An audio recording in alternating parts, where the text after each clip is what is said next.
Fight Site. This is the Wrestling for MMA podcast, but it's actually a special bonus episode. If you're waiting for UFC 251 breakdowns, because all three title fights had a decent degree of wrestling in them, and I think I will be talking about them and writing about them, but you have to wait. You have to wait a week. So, bonus episode this week, and then we'll do listener questions, we'll do breakdowns, the whole thing next week. This week's episode is about old fights, old heavyweight fights, things you wouldn't expect me to want to talk about, but I'm being paid to talk about them, so I'll do it. I'll talk about anything if you pay me, within reason. I can't really define what within reason means, but within reason. Before I get going, I want to remind you that we have merch for sale, and it's pretty cool. I like it. Maybe there are more options on the way. Maybe you're stuck with what we have now. Try it out. Order something. See if you like it. I'm not going to promise you any reimbursement or anything if you don't like it, but I mean, you probably have like 1,000 t-shirts you don't like, so I mean, one more wouldn't kill you, but I didn't get the t-shirt. I got a bunch of other stuff. But yeah, can always use more tank tops and crew neck sweaters. That's what I'm about. Yeah, get some Fight Site merch. And if you're looking for training gear, Hyperfly is the place for you. We have an affiliate deal, so if you use the link at the bottom of our website pages, you can access their store, and anything you buy, some of that money goes to us, which would be great because we use it to pay our writers. All of our money every month goes to our writers. They are paid. They are professionals, which is pretty interesting if you think about it. So yeah, Hyperfly, merch store, maybe more sponsorships to come. We'll see. But definitely check out the site right now to see if there's any post-fight stuff. If you're looking for that, that's thefight-site.com for any of our articles. And then, yeah, check out our YouTube channel as well, which you're probably on if you're listening to this, and see what else we got going there.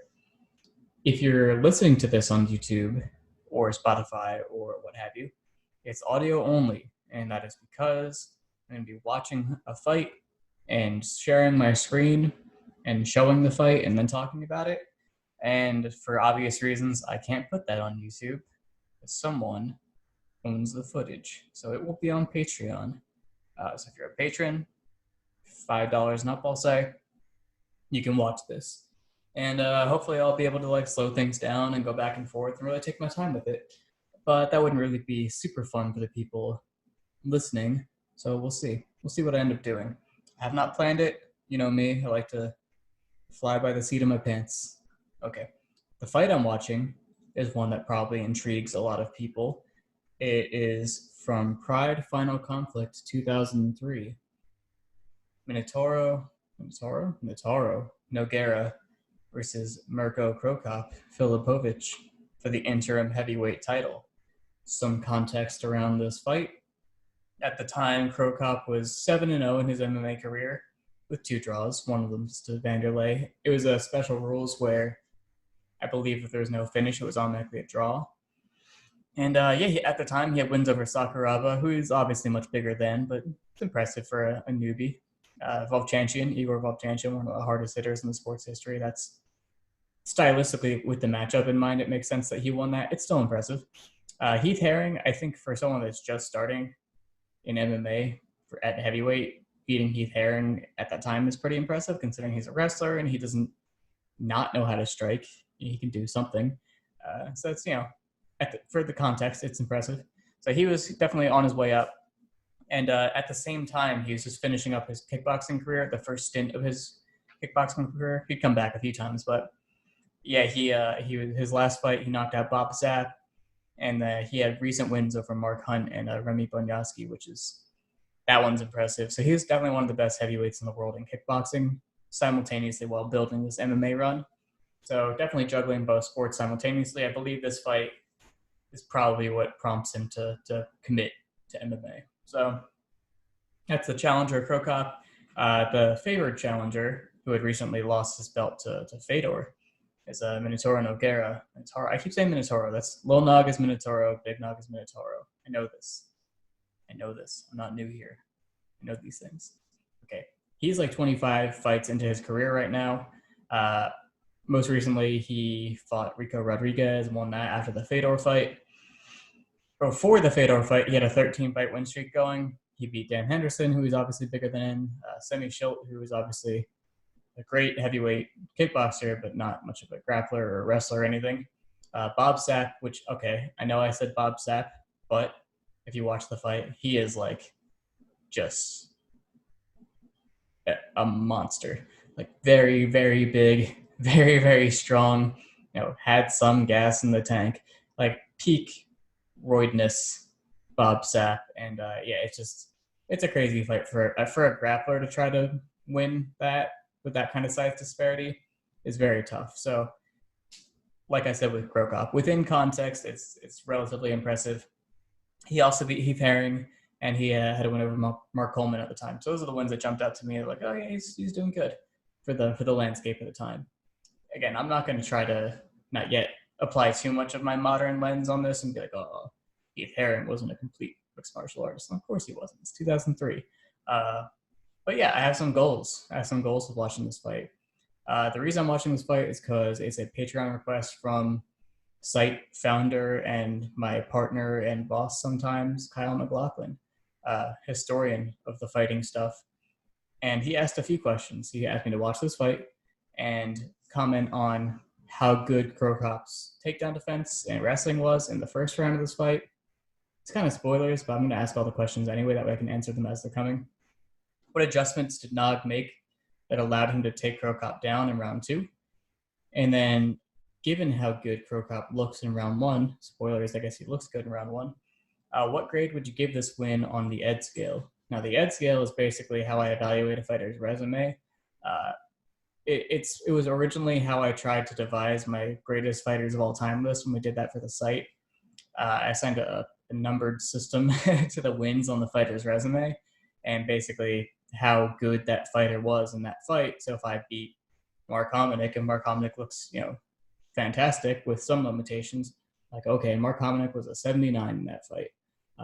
And then, by accruing lots of numbered wins, I come up with a total and averages and your best 3 wins and rank them in that order. So that's a document I have that I don't really share publicly that I'm still working on it. It's not really that great of a resource for like the greatest of all time. But if you want to see like people who have lots of good wins, that's a pretty good resource for that.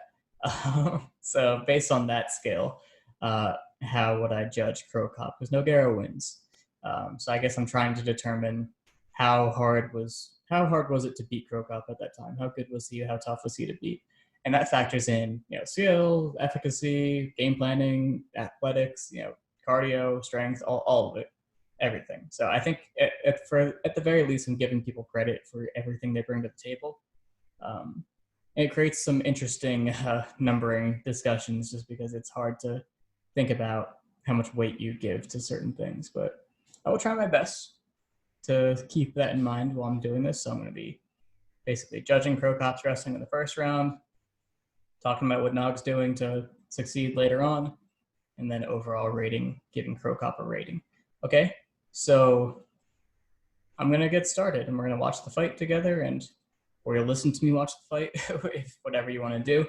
Again, $5 on Patreon will get you on here. Maybe I'll make it 3. I'll make it 3. I'll make it $3 to watch this fight with me, okay? So it'll be available to all patrons. 3 is our minimum donation. Cool? Okay. Let me share my screen for those who are watching. And we're going to full screen it. And we're going to watch. And I'm going to watch with the sound off because sound on has never been good for me, really. And I'm talking. Okay? So the fight just started, and the clock is at... Clock hasn't come up yet. I will tell you what the clock is when the clock comes up. But the fight has started. Krokop is pressuring. Nogueira is pawing with his jab. They're in an open stance matchup here. So if I'm Nogueira, I want to shoot on that lead leg a single. Doubles aren't really an option right now, or at least not a good double. But you can definitely go outside step on that single. And I'm not really sure about Nogueira's wrestling system. So we'll see. We'll see what type of shot. Yeah, straight on, basically. Not much of a a name for that. So he just shot straight on off the hand fight a little bit, I would say. Maybe he was timing Crow Cop reaching for the hand fight, but it was just so far away. Crow Cop hit back, and he has really powerful hips, set him that forward pressure from his hips, and Nog said, oh, nope, and pulled guard immediately. He didn't want to try to waste energy fighting through a situation he wasn't really prepared to fight through, which is fine if you have a great guard. It makes sense to just touch a leg and get to the guard right away. And, the safest way to avoid being struck by Crow Cop, which makes sense to me.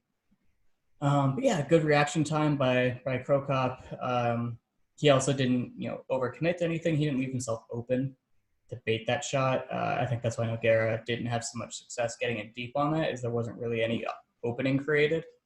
That's also an indictment of Nogueira, but it is impressive, for someone so young in his career at heavyweight from kickboxing to be ready for that. I'll give him that much. I don't think I've seen enough to come up with a rating yet, but it might be one of those fights where I'm just going to have to keep in mind how good Crow Cop is as a striker and then fill in the blanks based on his grappling and wrestling in this fight. Nogueira going, over ties on the wrist, breaking down Crow Cop's posture. I assume because if he lets him posture up, it'll be easier to get up. Crow Cop stacks there. And you go into ground and pound him, which is an interesting move because I think you're closest to escaping when you're in that stack position.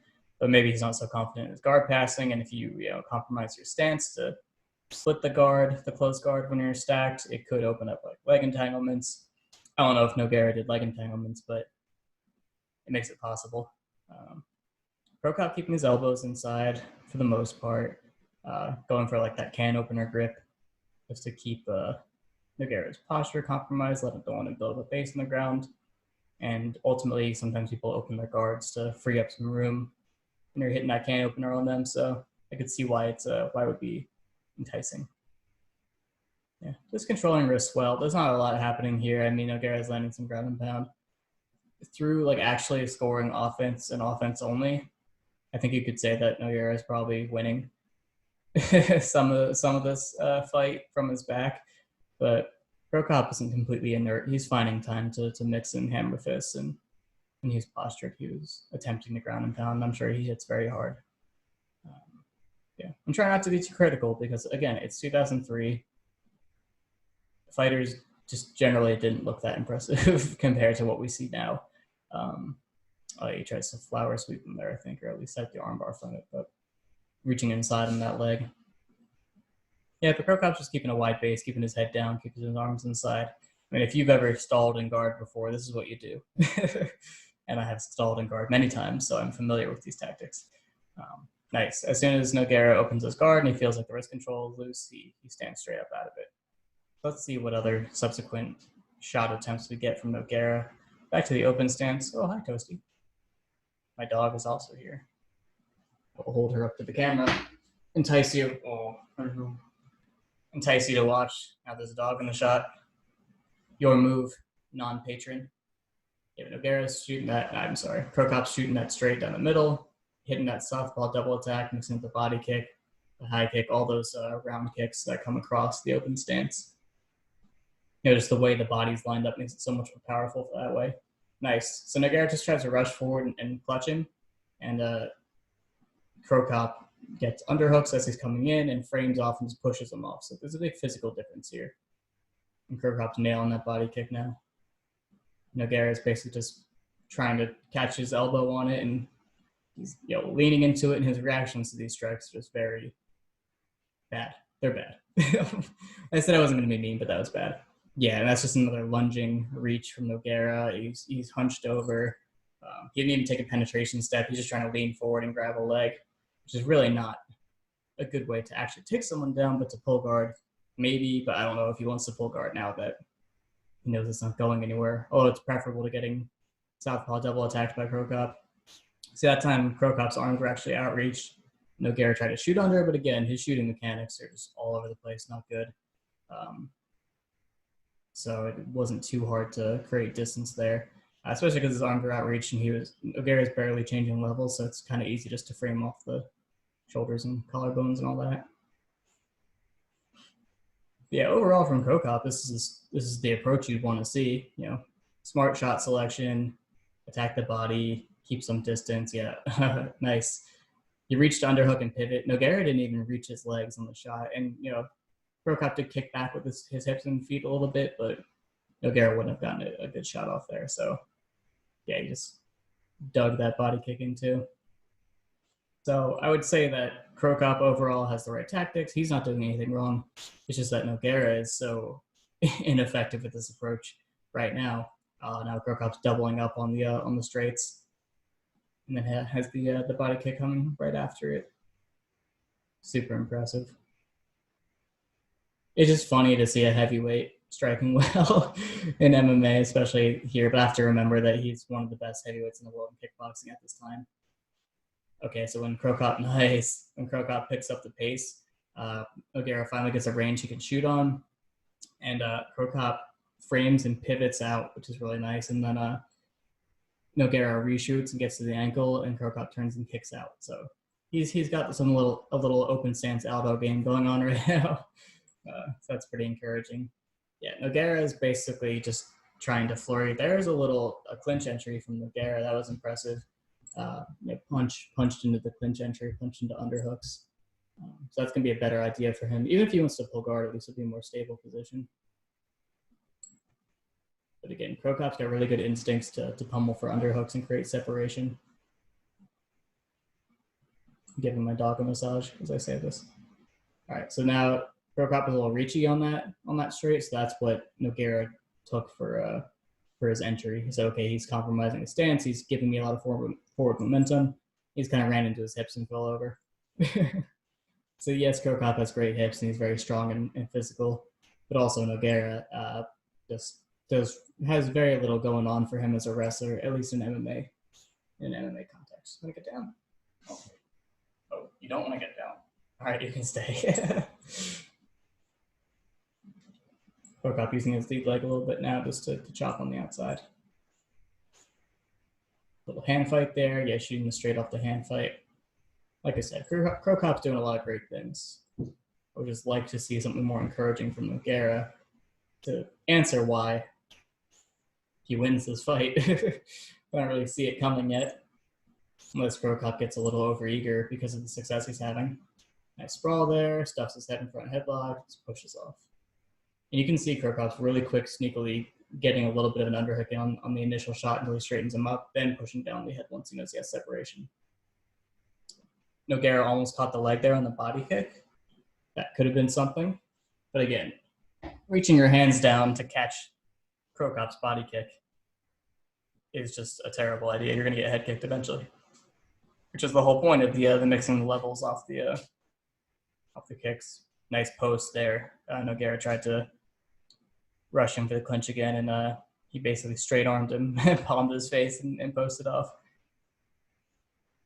Yeah, good footwork from Cro Cop. He's maintaining that same distance, just stepping laterally back into the center. And when Nogueira actually tries to push him back, he's posting and he's pivoting off after he creates that distance. And just slamming that kick home. Nogueira's tough, man. I knew that, but super tough. Nogueira feinted the right hand that time and looked for Nogueira's reaction. Nogueira's just trying to crash in and meet those strike entries to get to the clinch. But Cro Cop is retracting his arms after the punches and getting some barriers in between them, pushing off and pivoting out, which is really lovely stuff. And he's so strong to be able to push him off like that. But you have to consider in kickboxing, you're not really one to clinch, especially in 2003. I think clinching was a lot more common. They allowed it a lot more in K1. So I'm sure he's used to pushing people off of him when they try to, rush straight into clinch. So yeah, I definitely could see why you'd give Cro Cop a high rating for this fight on the Ed scale. I could see him being in the 80s, and that was what Kyle assumed. Oh, he just nailed the head kick and dropped him. Yeah, I knew that. I knew him reaching for the body kick was going to result in that. And obviously, I've seen the fight before, but it was years ago, so I don't have any specific detail recollection, but that was common, the way he was reaching for those body kicks. What adjustments should Nogueira make? Pull guard again. I don't know.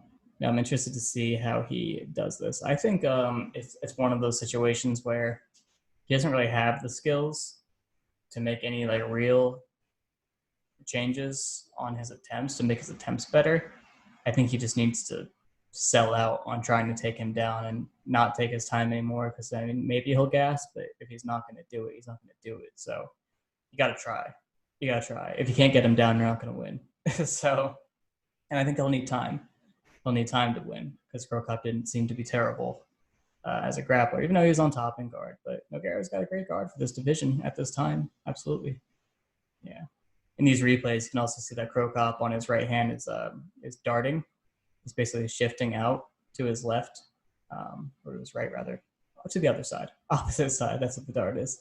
And then pivoting off of that. So he's showing a lot of great stuff, and makes you wonder what he would be like today in the heavyweight division. I think he'd be a little small maybe, but not too small. He just replayed the head kick too. Yeah, Nogueira ate that. He didn't kick through him too much, but it was definitely, there was a little bit left on that extension when he got to the head. So surviving that is pretty impressive, considering he knocked down Mark Hunt before this in K1. I don't know if he knocked him out, but definitely dropped him with the head kick. He was wearing shoes. Fedor in the crowd, having very long sideburns. He looks so young. Like, it's hard to believe how long people stick around in the sport. It's really sad. Speaking of all three of those guys, Crow Cop, Nogueira, and Fedor, all of them stayed too long. We saw some ugly stuff, but at least Crow Cop went out on a high note. I don't know if you can really say that for Fedor. I think Crow Cop's career was the least sad. Well, can I say that? Nogueira won the UFC title. Some people would consider that to be a big deal. All right, back to the fight. Yeah. So, okay. Nogueira takes him down, and my initial impression is that it was because he reshot. I'm going to have to see this entire thing again in slow motion, and then I will walk you through what's happening. Okay. Nog steps in, falling for the hand fight. He enters on a blitz of straights. Crow Cop posts off, bounces back into the open stance. His back is to the ropes. He's moving forward. He posts again. He goes to post out again. Nogueira shoots under his arms, and this time, I think he timed him walking forward. Okay, I'm going to pause it really quick. Here are the things that came together to him getting that takedown. And it wasn't what I was saying between rounds. I was saying he just needs to try it and just see if he can get the legs and just keep repeating until his skill can see him through. That's just like percentage-wise, eventually he has to be able to finish one of these because of the positions he's putting himself in. That's not what happened. His constant clinch entry attempts are what did it. He was using the clinch entries to set up that reach, which allowed him to shoot underneath. And I've talked about it before. When I analyze freestyle, like high-level freestyle, world championships, Olympics, most of the shot entries on the highest level guys is they establish some sort of upper body clinching, hand fighting dynamic that they could know what they had to do to draw out that reach. So it's like, oh, I'm clubbing, I'm posting, I'm clubbing. And like every time I club, maybe I go back into the collar tie, and you don't want to be there with me. I've established that this is where I'm good. So eventually you can see that as soon as they see you reaching, they're reaching back to, somehow clear that tie. So that's basically what's happening here is Crow Cop is reaching and posting and pushing off. He's doing a great job separating Nogueira from the clinch. But that became his reaction every time Nogueira entered. Crow Cop thought that Nogueira was done shooting at his hips and shooting at his legs. He thought he was just going to try a clinch entry. He was wrong. I was wrong too. I didn't see that coming. But yeah, he just kept pushing, and eventually Nogueira doubled up on his efforts. It was right after the break on the first clinch one, so he's in the habit already. He's ready to do it. And there wasn't as much space in between them as there usually was. And he timed him walking back forward because they were so close to the rope. So it was a combination of their positioning in the ring, the timing on the hand fight, the fact that he had just forced the hand fight. All of that allowed him to shoot under on his hips. And I would like to actually see the shot itself again and talk about that. Yep, so he paused with the lead from open stance and gets Crow Cop to shoot that straight. And shooting that straight and pushing out are the same motions, so you can do them both at the same time. So that's that hand fight, that's that push we're just talking about. But what's also great about that is because it's kind of like his straight, he turns his hips over. So he squared his hips on him when he threw that rear straight. And that allowed his hips to become more available for a double. I was saying from the open stance, a double is not really there if you're in your stance. If you're compromising your stance and turning your hips in and becoming square, that's great. Even though that far leg is pretty far away, having that lead leg and the hip can do a lot for you, because then you can start to control their stance and change it and eventually turn the corner, which is what Nogueira is going to do.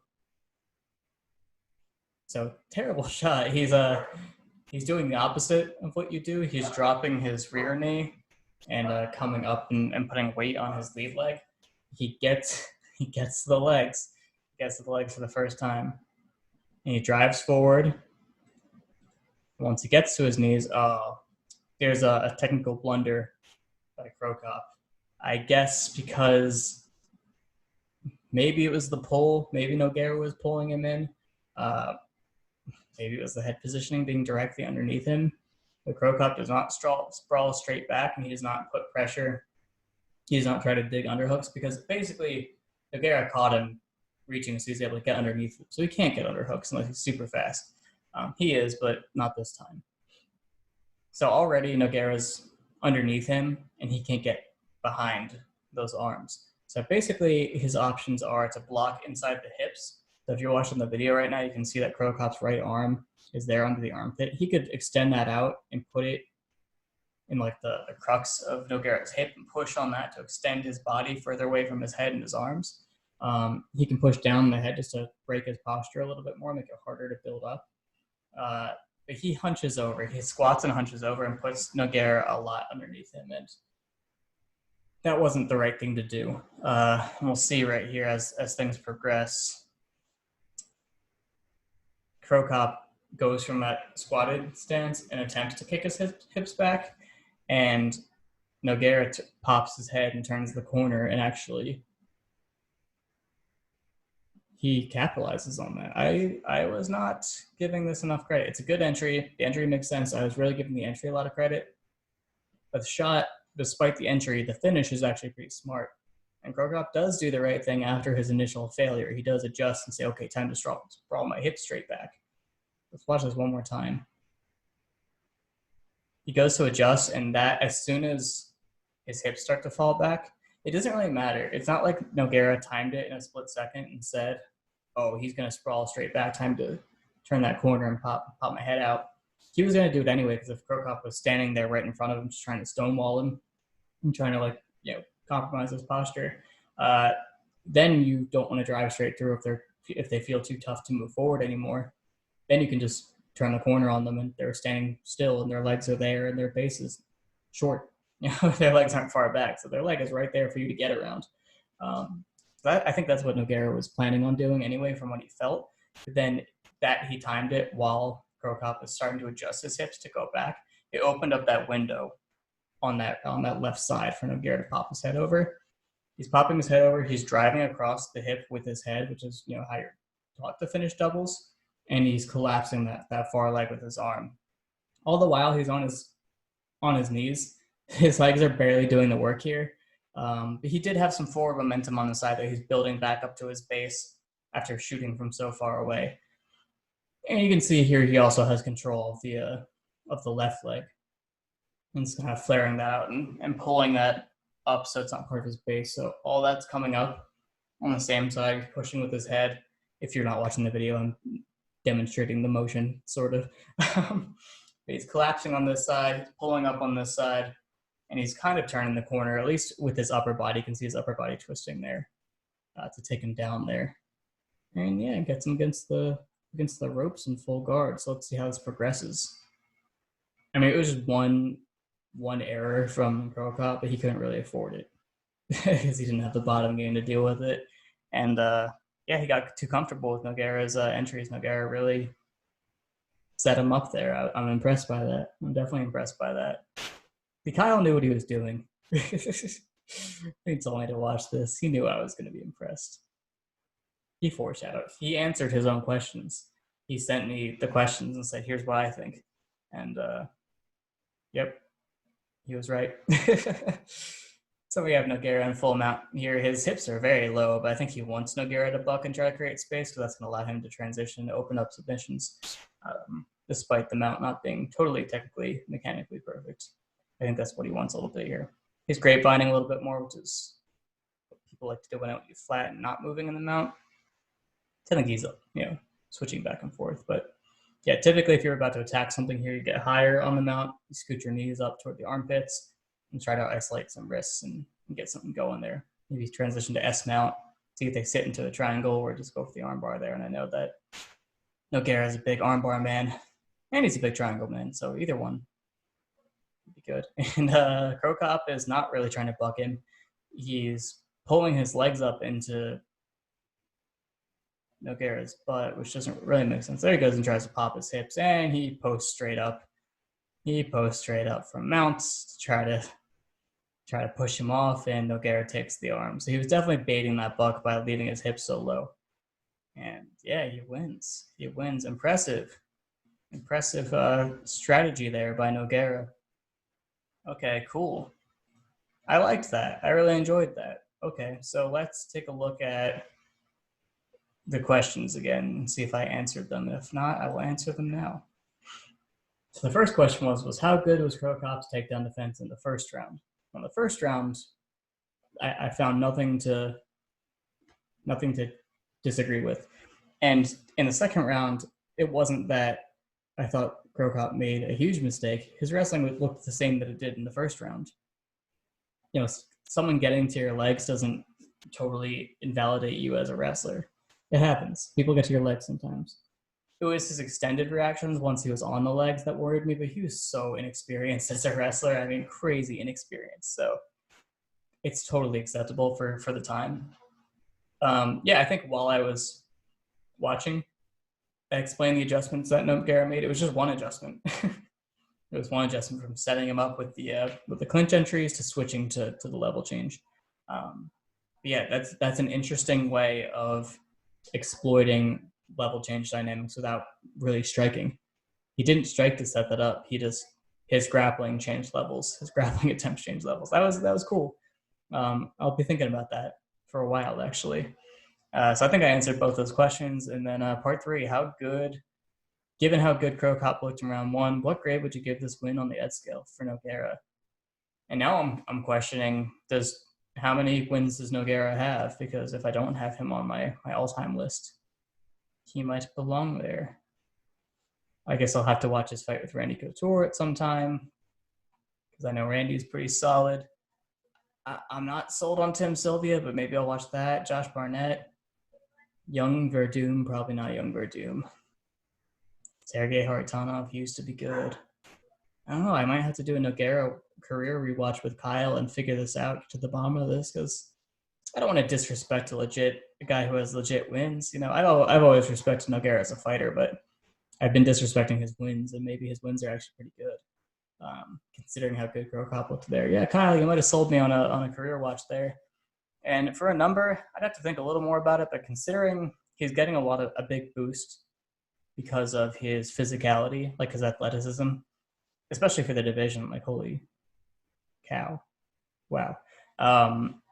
He's really strong. His hips are great. His cardio is holding up well.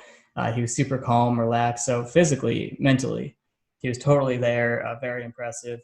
And then obviously his kickboxing pedigree puts you up pretty high there. You can fill in the blanks for his striking skill. But from what I saw, the southpaw double attack was great. And then, his wrestling and grappling weren't that bad. I mean, he made a rookie beginner mistake from bottom mount, but if you factor in the wrestling, where it was, and the clinch work too, the clinch denials, that was nice. I think somewhere in that B range, like 83, 84, and just take away a lot because of the gaps on the ground. But it's not like he didn't have a top game at all. I'm like, put anyone in the UFC and bottom out and see what they do. Some people probably do that same stuff. You'd be surprised how not nuanced a lot of people are as grapplers in the UFC, and also how bad you think sometimes when you're in the thick of things. You're in the cage, you're in the fight, and you forget how to do mount stuff. And you're like, I'm just going to buck and post. And you get armbarred. Like 80, 82, 83. I don't know. You said like 86. I think that's possible. But yeah, somewhere in that like 80 to 85-ish range would be comfortable for me. So yeah, maybe we'll get to the bottom of this and you'll pick out like 4 or 5 wins you think would hold up, and we'll take a look. Yeah, that's all the podcast is going to be for today, for this week. Just that little bonus episode, and then next week when I come back, we'll do UFC 251 breakdowns. I didn't watch all the prelims. I did watch the entire main card. I don't think I'm going to break down the Hebus fight or Andrade Namajunas. I think I'll just focus on the 3 title fights. And before then, you will see an article from me about Kamaru Usman versus Jorge Masvidal. I'll focus on that one specifically for an article, and then I'll talk about the other 2 on the podcast. And maybe in the future there will be articles. I think I'll probably do a takedown breakdown on the inside trips that Volkanovski was hitting, or maybe some of the single leg finishes that Jan was hitting on Aldo. So there's wrestling in all 3 title fights. So that was exciting for me. But yeah, I will be back next week and we'll do some of that. But I hope you enjoyed this one. And if you want more episodes like this where I watch a fight with wrestling in it and talk about the wrestling, request it on Patreon and I will do it. Because like I said, if you pay me, I will do it. Okay. All right. Bye-bye.